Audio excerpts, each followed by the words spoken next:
second step of phase 1 of my walk-in closet slant eventually bathroom renovation. Now in the first video you saw that we were in the other room, the room that adjoins to this one, and we tore down part of the wall and then we cleaned it all up so that we could have access through this closet. And as you can see, it opens up very nicely to that room. I couldn't be more happy. Now the only thing is that it is a doorway leading into a doorway, and it's very obvious that this is a closet. But I didn't want to just blow out that wall because I wanted to use some of the cove space as shelving units. Also, I wanted to make sure that if I wanted at any time to close up that room, I could. So I really like to have that kind of flexibility.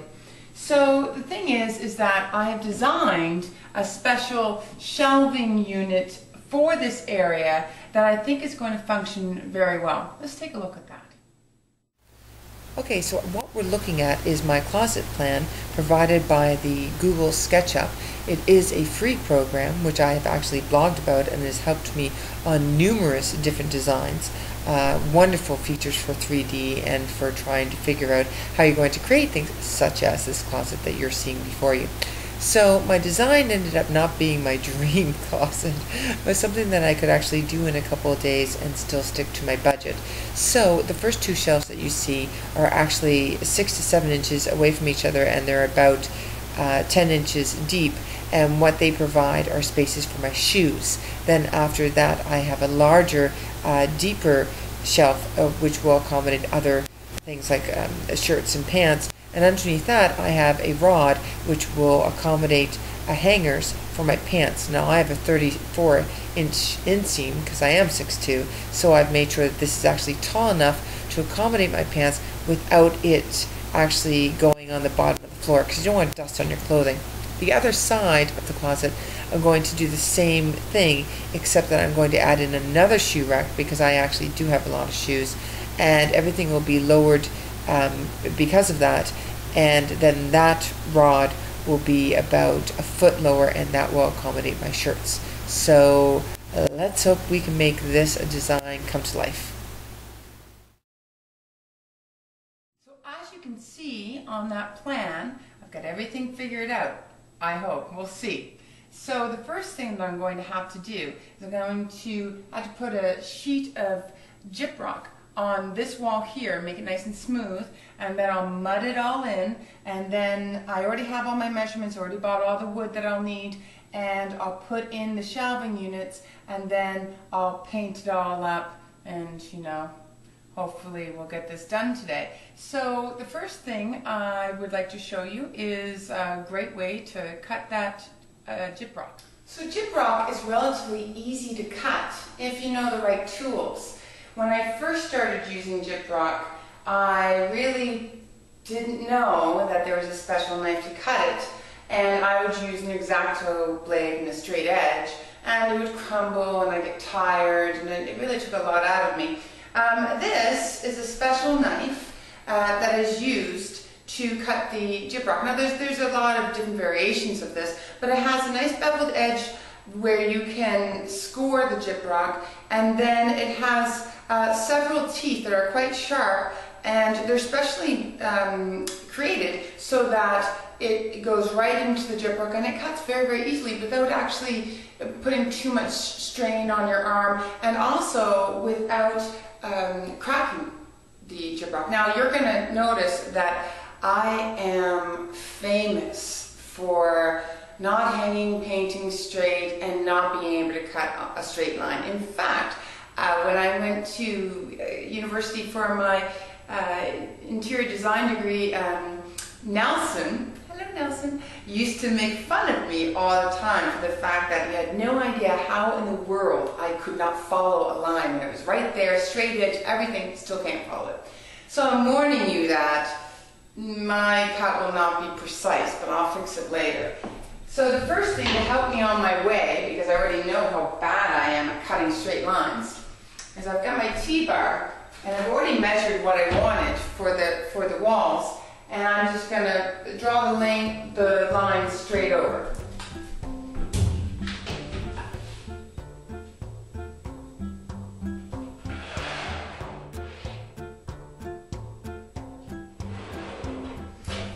so I've got my guide. I use that term very loosely for me. So this will literally only take about 2 minutes.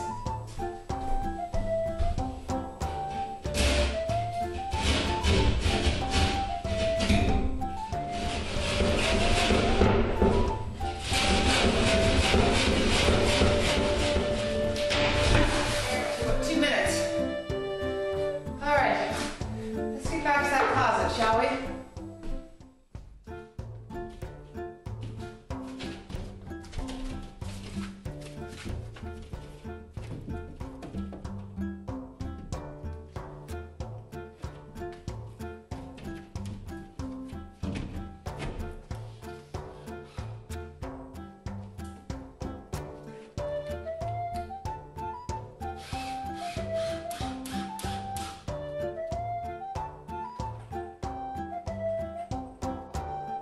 Kelly, quick tip. What we're going to do is we're going to join the gyprock to the existing wall, and how we're going to do that is with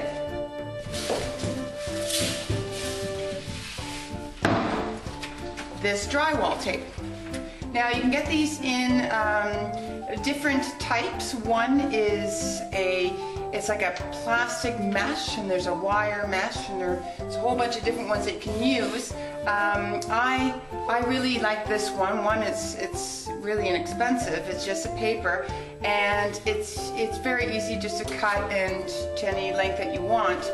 And two, I find personally that it adheres to the mud really, really well, and it's nice to sand down because it's the paper, so that if you get too close to the existing tape when you're sanding, you don't see that grid that you sometimes do when you're using the plastic or the wire mesh. So for today's purposes, we're going to be using this paper that comes in a roll. It comes like this. And you get large ones or small ones, obviously. And what we're going to do is we're going to put the mud in the corner, and you're going to be very liberal with it. And then you're going to place this in the corner over the mud, and then you're going to scrape it down so that it actually adheres and becomes almost part with the wall. And then you're going to put a thin coat on top of that so that it blends through. And when it sands, you won't see that you use the tape or where it begins and where the wall ends. Okay, so let's get started with that.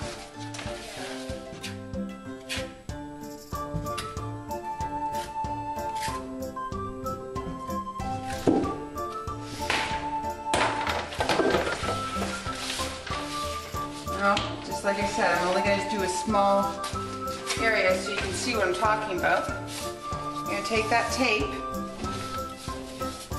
I'm going to place it in that corner, nudge it in, just like that.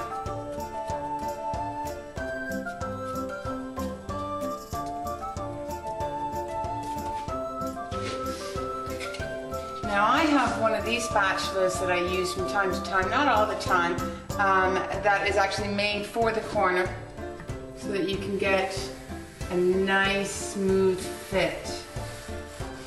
Now I'm not pushing really hard on this, I'm pushing just hard enough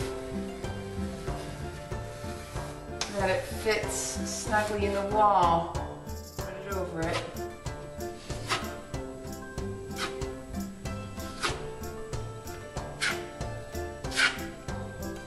You don't want to see that paper.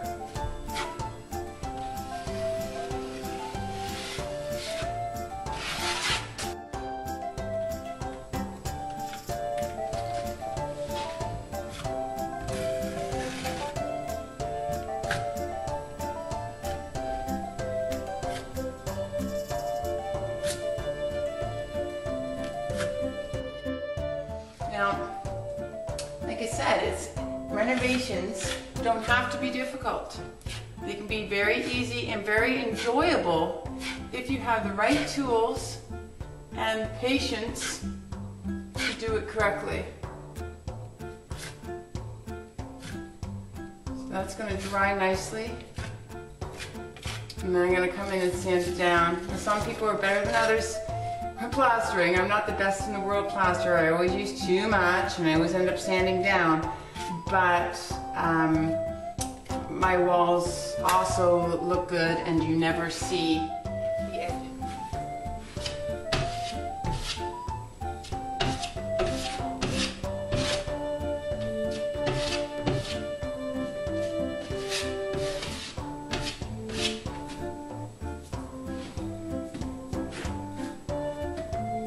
Alright, the first layer of mud is pretty much done. There are going to be a couple places where I'm going to touch up afterwards because the mud, once it goes into holes, especially the larger holes, and there's some large holes here with plaster left, it will actually shrink into the hole, so you'll get a little concave or a divot, and we want to make sure that that doesn't happen. So I might have to go over again in the mud. But while I'm waiting for this to dry, I can't do any of the shelving or anything yet because I want this to dry.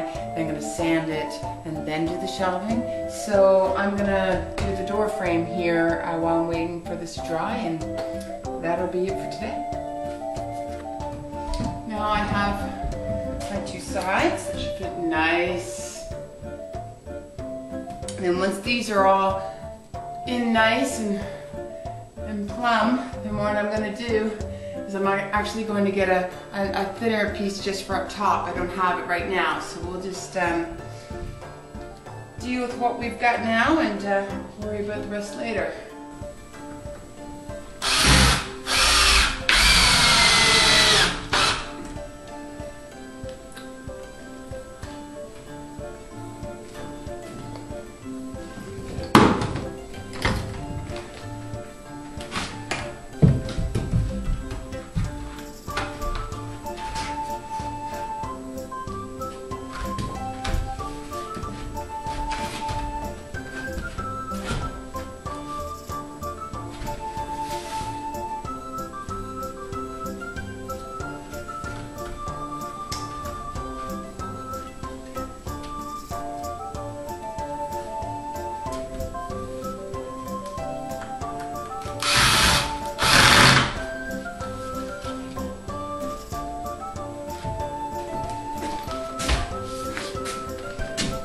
All right, that's it for today.